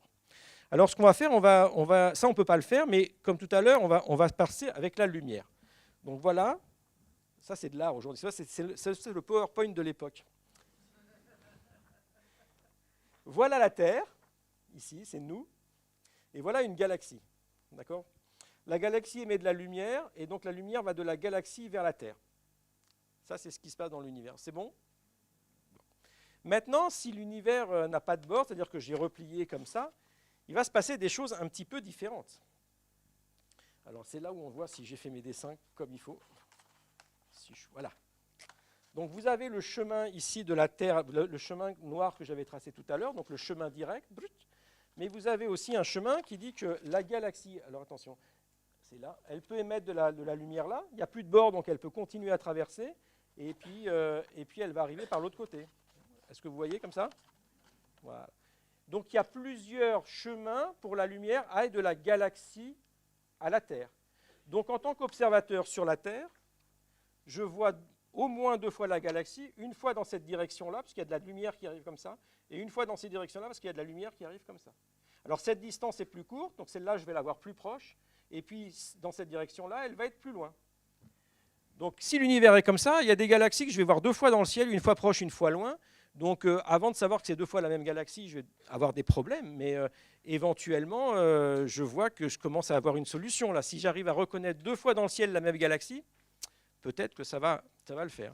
Et puis, je peux continuer. Alors, je m'étais amusé, mais bon, vous avez compris, vous êtes super intelligent. J'avais fait un 3e chemin, tac, comme ça. Et là, vous voyez, il y a plusieurs chemins qui s'enroulent. Donc là, j'en ai 3. Et puis, si c'était aussi dans l'autre sens, j'en aurais une infinité, en fait, de chemins. Mais à chaque fois, la galaxie est plus lointaine. Si elle est plus lointaine, comment est sa luminosité ? Plus faible, donc plus difficile à observer. Donc il y a un moment, je ne vais plus les observer. Et puis éventuellement, elle va être tellement loin qu'elle sera plus loin que l'univers observable, c'est-à-dire que la lumière n'aurait pas eu le temps de faire 25 fois le tour avant de nous arriver parce que, elle n'aurait pas eu le temps. Donc en fait, mathématiquement, il y en a un nombre infini, mais il n'y en a qu'un nombre fini qui est observable. Et ce nombre fini est de plus en plus difficile, d'autant que ces images sont de plus en plus loin. C'est ce qu'on appelle des images fantômes. Et puis il y a aussi un autre truc qui est marrant, c'est que dans un univers qui est comme ça, c'est la Terre. Eh bien, vous voyez que si je regarde par là, je me vois moi-même. Ah bah ouais, ça c'est marrant. On peut se voir soi-même. On se voit dans le dos. Ça, c'est un peu comme dans le Astérix Obélix, il lance le menhir, puis il fait le tour de la Terre et il lui revient dans le dos. Bref, donc ça nous donne déjà des idées. Est-ce qu'on est capable de voir le même objet plusieurs fois dans le ciel, ou est-ce qu'on peut prouver qu'il n'y a pas 2 fois le même objet dans le ciel? Alors là, j'avais fait la même chose. Voilà, donc ça, c'était pour vous représenter la façon de représenter les choses. Donc vous voyez que si j'identifie ce côté-là avec ce côté-là, comme tout à l'heure avec ma feuille, je l'ai plié, j'ai collé ce bout-là avec ce bout-là, qu'est-ce qui se passe quand le cœur va se déplacer ici? Il réapparaît de l'autre côté. D'accord? Et une façon identique de le voir, c'est d'imaginer, en fait, que plutôt que de recoller, j'en ai des copies qui sont exactement identiques. Donc quand je passe à travers, en fait, je passe ici, et puis ça re-rentre par là. Et donc dans cette chose-là qui est l'univers, c'est exactement la même chose qui se passe là. Mais c'est un peu comme si j'avais un carrelage en fait de ces univers, ce qu'on appelle un recouvrement universel. Et donc je vais avoir en fait toute une mosaïque d'objets. Et quand je disais que je vois plusieurs galaxies, si je suis sur Terre, la galaxie coccinelle, je la vois dans cette direction, dans cette direction, dans cette direction, dans cette direction. Donc vous voyez, c'est comme si l'univers, c'était une sorte de cristal.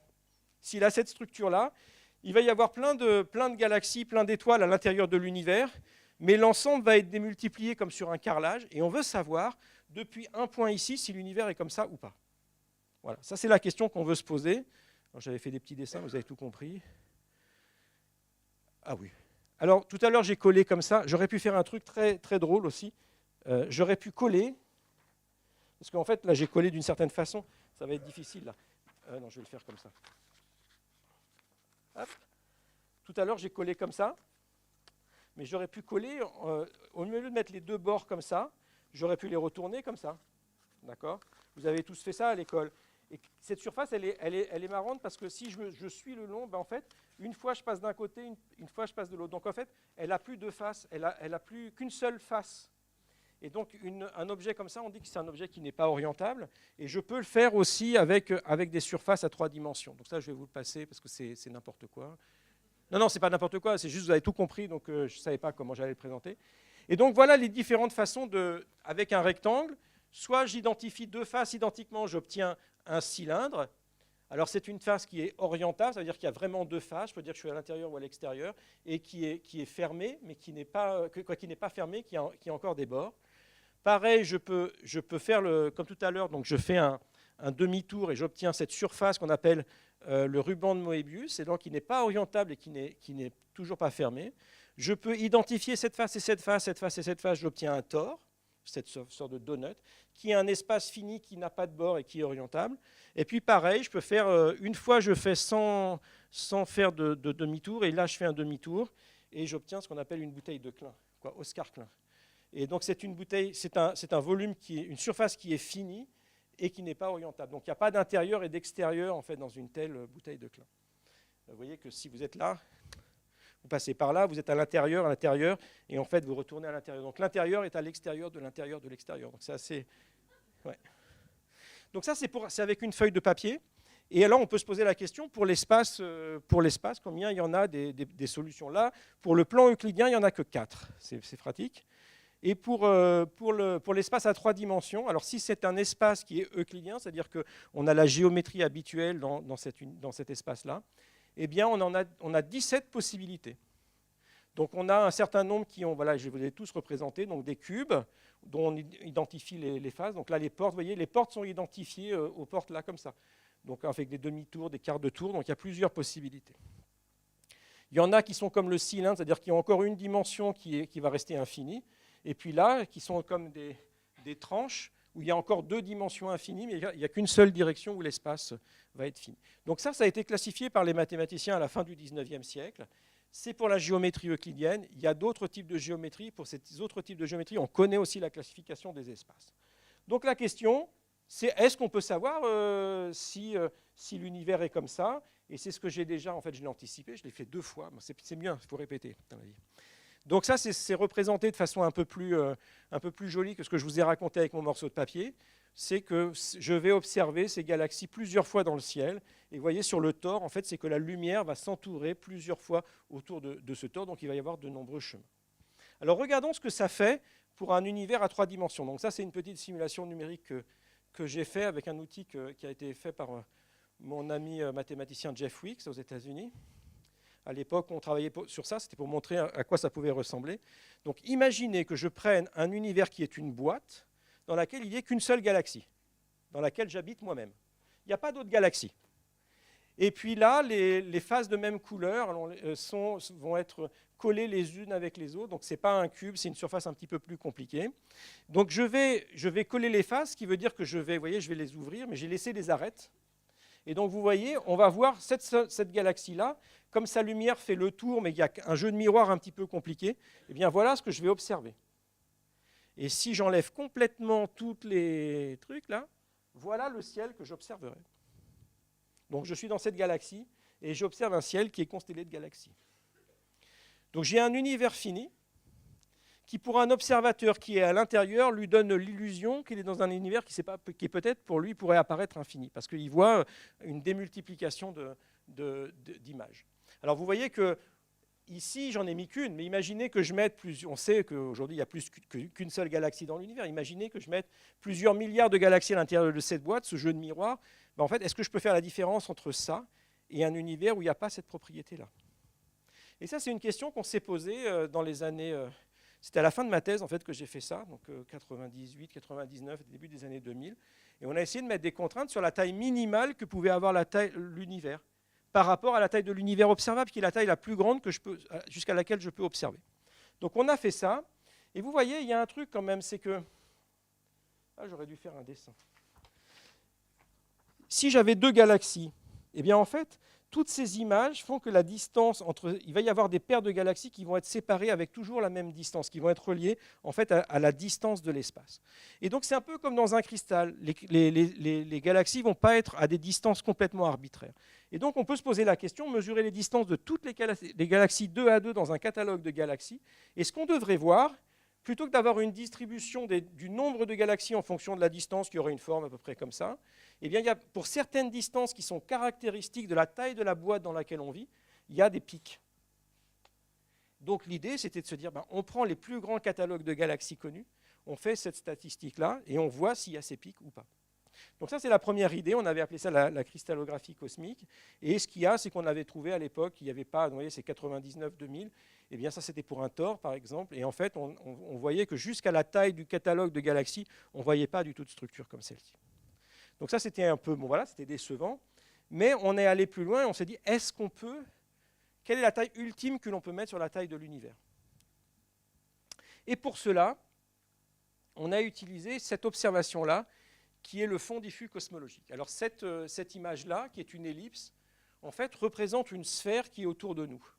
Quand je vois une sphère, donc je ne m'intéresse pas de la distance de cette sphère. Vous voyez que chaque point, si je suis ici, si je veux regarder un point ici, je dis, voilà, il faut que tu montes d'un certain angle comme ça et que tu tournes d'un certain angle comme ça. Donc j'ai besoin de deux nombres pour définir une distance dans le ciel. Eh bien, ces deux nombres, je peux les mettre à chaque fois comme deux coordonnées à l'intérieur d'un cylindre, donc d'une ellipse. Et donc cette ellipse, ça représente le ciel autour de nous.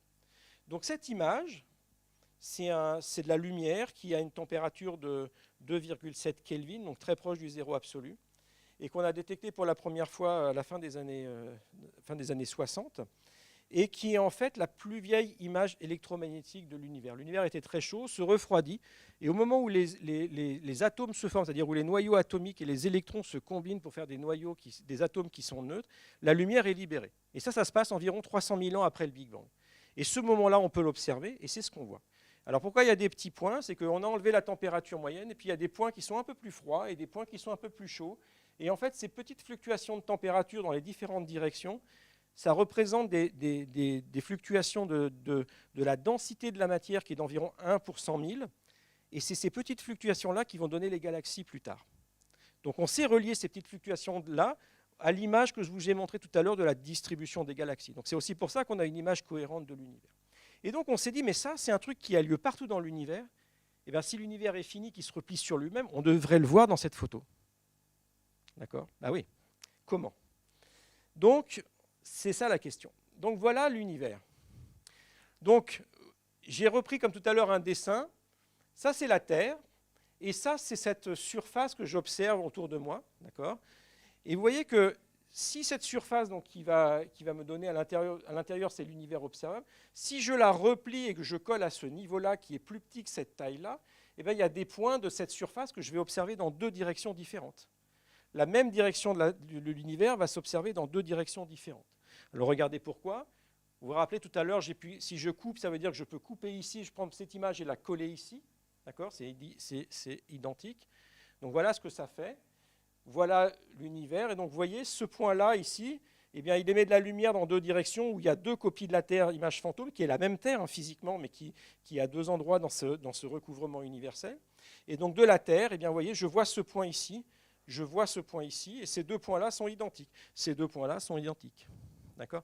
Alors ici, ce sont deux points. Si maintenant, alors essayez de faire ça par l'esprit, au lieu d'avoir des cercles, je faisais intersecter des sphères, qu'est-ce que j'obtiendrais? Des cercles. Donc en fait, ce que je dois observer dans le ciel, c'est des cercles le long desquels eh bien, les motifs de la température doivent être exactement le même dans deux directions du ciel. D'accord? Donc quand on a compris ça, on s'est dit, ben voilà, est-ce qu'on peut le... Ah oui, bon, ça c'est pareil. Est-ce qu'on peut le faire? Donc on a fait des simulations numériques pour voir à quoi ça ressemblerait. Donc on a fait les mêmes simulations numériques qu'on fait pour comprendre cet objet-là, sauf qu'au lieu de dire que l'espace est infini, on a mis un espace qui est fini et plus petit que la taille de l'univers observable. Et donc vous avez sur cette sphère qui est autour de nous, donc la Terre est au centre de cette sphère, et bien là et là, vous avez deux copies. Vous voyez, ici, là, la simulation numérique nous dit que oui, en effet, à droite et à gauche, ça correspond à où? Ici et ici. si je suis là, je vois là, et je balaye les cercles, et bien sur ces cercles-là, les motifs de température sont exactement les mêmes. D'accord? Donc ça, on peut le prédire mathématiquement, mais c'est bien aussi de le voir par le numérique. Et en fonction de la forme de l'univers, eh bien, la taille des cercles, leur position va être différente dans le ciel. Donc ce qu'on peut montrer, c'est que si on observe ces cercles-là, on peut reconstruire la forme de la boîte dans laquelle on vit. C'est super, quoi, c'est génial. Donc on a fait ça, c'était dans les années 2000. Là, par exemple, vous voyez, ça c'est un tore. Et bien pour un tore, eh bien, j'identifie là et là, là et là. Donc en fait, il y a un certain nombre de cercles. Donc je peux avoir, ici dans ce modèle-là, j'avais 61 paires de cercles. Et pour chaque paire de cercles, je peux savoir sur quelle est sa taille angulaire, et ainsi de suite, et ainsi de suite. Et donc la question, c'est de savoir, est-ce qu'on les a trouvés, ces cercles-là? Alors l'aventure, elle est partie en 2 étapes. Parce qu'avant d'avoir ces cartes-là, on avait des observations qui nous donnaient la quantité en fait, de l'amplitude de température entre 2 distances différentes dans le ciel. Donc ça, c'est un truc statistique. Mais en gros, ce qu'il faut comprendre, c'est que pour un univers infini, la fluctuation de température, elle devait être donnée par cette courbe-là. Et puis quand on avait des topologies différentes, eh bien, on avait ici, vous voyez, les grandes échelles, parce qu'en fait, il ne pouvait pas y avoir de fluctuation qui était très très grande, plus grande que la taille de la boîte, en fait. Donc il y a un moment, il manque une sorte d'énergie dans le fond diffus cosmologique. Et on s'est rendu compte que ça nous prouvait que voilà ce qui était observé. Ça, c'était en 2003. Voilà ce qui était observé. Ça, c'était si l'univers était infini, on devrait voir cette courbe rouge. Voilà les points de mesure. Et ici, vous voyez là, ça tombe. Ça, c'est pas normal. Ça, c'est pas normal du tout. Il y a plein d'articles qui ont été écrits dans les années 2003, 5, 6, 7, 8, 9, 10 et tout ça. Et nous, avec un univers fini, ce qu'on prédisait, c'est que pour cette courbe-là, eh bien, ce qu'on devait voir, c'est, vous voyez, pour un univers plus l'univers est petit, plus il devait y avoir une chute qui devait être vers la droite. Donc ça, c'était intéressant. Ça voulait dire que ça, je vous rappelle, on est en 2003, pourrait être l'indication que l'univers est fini. C'était génial. Je n'ai pas dormi de la nuit. Et ce n'est pas pendant une nuit, c'est pendant un nombre de nuits, je ne veux pas vous raconter, parce que c'est bien beau de dire que c'est plus bas, mais on avait les amplitudes relatives. Est-ce qu'il y avait une forme qui reproduisait ça? On a calculé, et en fait, on a trouvé une forme. C'était tellement beau que l'article a été publié dans Nature, donc la revue. Ça a même fait la couverture. C'était un espace qu'on appelle l'espace de Poincaré, qui est construit avec des dodécaèdres. Donc un dodécaèdre, ça a des faces qui sont des pentagones, qui sont collés 2 à 2. Et donc, on avait prouvé que si l'univers avait cette taille, cette forme-là, eh bien, ça reproduisait exactement ces observations. Donc vous imaginez l'excitation, parce que vous êtes là, vous dites peut-être qu'on a la preuve que l'univers est fini. Ça, c'était 2003. J'étais tout jeune à l'époque. Et c'était génial, mais franchement, c'était tellement génial. Qu'est-ce qu'ils m'en ont fait? Ah oui, donc là, c'est juste pour vous remontrer. Si je fais l'équivalent d'un dodécaèdre sur une sphère, c'est que je prends des pentagones. Vous voyez qu'avec les pentagones, en fait, je peux couvrir toute la surface d'une sphère. Donc là, ce n'était pas un espace euclidien, c'était ce qu'on appelle un espace sphérique, un peu comme une sphère, mais à 3 dimensions. Et en fait, on pouvait empiler des boîtes qui ont des formes de dodécaèdres pour faire un pavage complet de l'univers. Et donc, quand vous voyez cette image, quand il y a cette image qui est sortie, donc ça c'était la gloire internationale, eh bien ce travail scientifique a paru dans le Sun. Et qu'est-ce qu'ils ont écrit? The Cosmos is football shape. Voilà. Les spacemen, c'était nous. After scientists claim the universe is shaped like a football. Donc grâce, les Anglais ont dit que nous avions affirmé que l'univers avait la forme d'un ballon de football, parce que ça vous rappelle un peu le ballon de football, sauf que dans le ballon de football, il y a des hexagones et des pentagones. Et donc, voilà. Et donc, Saucer is more important than life and death. Donc, c'est peut-être ça la truc à la fin, c'est pas tellement de savoir si l'univers est infini ou infini. Quoi qu'il en soit, ce modèle-là est resté pendant quelques années, mais comme nous, on avait le modèle, on pouvait prédire plein de types de corrélations. Je vous ai dit, il fallait tous ces cercles. À l'époque, on n'avait pas les observations qui étaient disponibles. Et donc ça a été fait. Ça a été fait presque 10 ans plus tard. Et ce qu'on a montré, en fait, c'est que ce modèle-là ne s'accorde pas aux observations. Donc ça ne marche pas quand on a les observations qui sont plus fines. Et donc ensuite, on est allé plus loin. Et on a réussi à mettre des limites sur la taille minimale de l'univers. Aujourd'hui, ce que l'on sait, c'est que l'univers doit être plus grand que 95% de la taille de l'univers observable. Donc vous voyez, juste au-delà, un peu en dessous de l'univers observable. Ça, c'est ce que nous disent les observations aujourd'hui. Et ensuite, il y a quelques années, on a montré un truc assez fou. c'est que si l'univers est plus grand de 20% que la taille de l'univers observable, donc vous voyez, on a la zone qu'on peut observer, puis l'univers serait grand comme ça, eh bien on ne peut pas faire la différence entre cet univers-là, ou les univers un peu plus grands, et un univers infini. Parce qu'on n'en observe qu'une partie finie. Et ça, c'est une démonstration qui est quasiment mathématique, c'est-à-dire on voit, alors ça peut dépendre, le 20%, il peut peut-être passer à 25% si on a des précisions sur des quantités mesurées qui sont plus grandes, mais pas beaucoup plus. Et donc, ce qu'on est capable de dire, c'est que comme on observe l'univers dans un volume fini, à cause de tout ce que je vous ai raconté sur l'âge de l'univers et la vitesse de la lumière, on a une quantité d'informations finie. Et donc, on ne peut pas faire la distinction entre un univers qui serait très grand et un univers qui serait infini. On ne peut pas. On peut pas. Et ce n'est pas une question d'un meilleur télescope, un meilleur... Ce n'est pas possible. C'est une limite, en fait, de réponse à laquelle la science pourra répondre. Alors peut-être que je sais pas, dans les théories futures, s'il y a des histoires de voyage par des trous noirs, des machins, peut-être qu'on peut s'en sortir pour trouver des choses. Donc là, c'est quand même sous les conditions qui est celle de la physique ordinaire, parce qu'il faut quand même supposer un certain nombre de choses. Mais étant donné ce qu'on connaît de la physique aujourd'hui, on peut affirmer que cette question-là, avec les outils qu'on a, en fait, c'est une question qu'on n'a plus besoin de se poser d'un point de vue scientifique. Vous voyez, ce qui était intéressant, c'est qu'au départ, la question de la finitude ou de l'infinitude de l'univers, c'était un peu un débat philosophique. Vous voyez, il y en avait un peu plus qui croyaient à un univers infini qu'un univers fini. C'était une croyance. On a réussi pendant une certaine période à dire l'univers est plus grand que, plus grand que, plus grand que. Il y a eu ces techniques-là et on a pu se dire, eh bien, on arrive à mesurer, à mettre une taille minimale sur la taille de l'univers. Et aujourd'hui, on sait que, on a prouvé qu'il devait être plus grand que quasiment la taille de l'univers observable, et que surtout, l'observation ne pourra pas faire la différence entre un univers très grand et un univers infini. Donc pour moi, c'est une question qui sort en dehors du champ scientifique.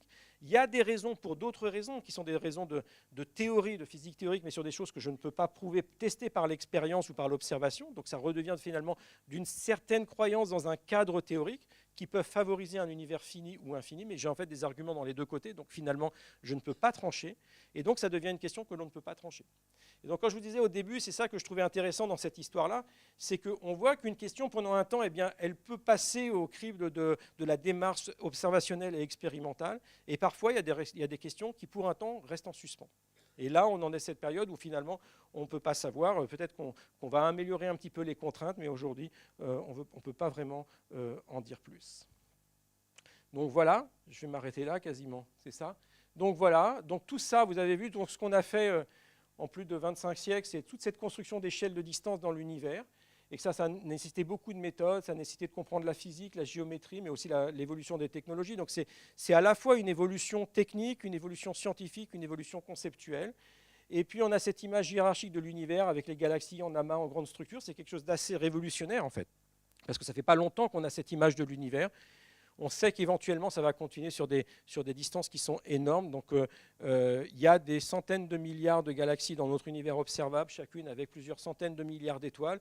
Et ce que l'on sait aussi, c'est que presque toutes les étoiles ont des planètes autour. Donc, vous pouvez faire un ordre d'idée du nombre de planètes éventuellement qui existent. On a la preuve de l'existence de planètes extrasolaires que depuis 1995, donc c'est une petite trentaine d'années. Donc vous voyez, on connaît très peu de choses encore sur ces planètes, savoir en termes de leur atmosphère et tout ça. Donc se pose la question, dans ce foisonnement de planètes, est-ce qu'il y en a où il y a d'autres planètes où il y a des conditions pour l'émergence de la vie? Et ça, c'est quelque chose qui aussi nous intéresse, de savoir la particularité de notre planète. Mais que tout ça est très jeune, ça a moins d'un siècle. Et puis ensuite, on a cette limite qui est celle de l'univers observable et ce qu'on a montré en fait sur cette impossibilité de faire la distinction entre un univers très grand et un univers infini. Et se dire qu'avec des observations finies, on peut toujours prouver que quelque chose est fini et on ne peut pas prouver que quelque chose est infini. Ça, c'est quelque chose qu'il faut retourner. Et tout ça va avec ce fameux décentrage dont j'ai déjà parlé tout à l'heure, du centre du système solaire au centre de la galaxie, au centre de l'univers. Et puis certains de mes collègues depuis les années 80 qui spéculent que cet univers ne serait qu'une bulle parmi une infinité d'autres univers. Mais ça, voilà, comme à l'époque de Kant, quand il voit les galaxies, où il imagine ces mondes, ces galaxies identiques à la nôtre, il n'a pas la façon de le prouver. dans certaines théories, en fait, et je pense qu'il y a Vincent Venin qui va venir dans quelques semaines ici, et il va sûrement vous parler de raisons pour lesquelles, depuis les années 80, on peut penser qu'il y a des univers bulles, et certains ressemblent aux nôtres, d'autres sont complètement différents, sont même inaptes au fait d'avoir même des atomes stables ou de la vie. Donc il n'y a que certains de ces univers qui pourraient héberger la vie, mais ça en reste pour l'instant qu'une image très spéculative. Donc vous voyez, on a toujours eu besoin de penser plus grand. Mais ce qui est important, en tous les cas, si on veut avoir une démarche scientifique, c'est de toujours être capable de confronter à soit une expérience, soit de l'observation. Et c'est ça que j'ai essayé de vous montrer aujourd'hui là, dans ce petit voyage. Voilà, ben je vous remercie.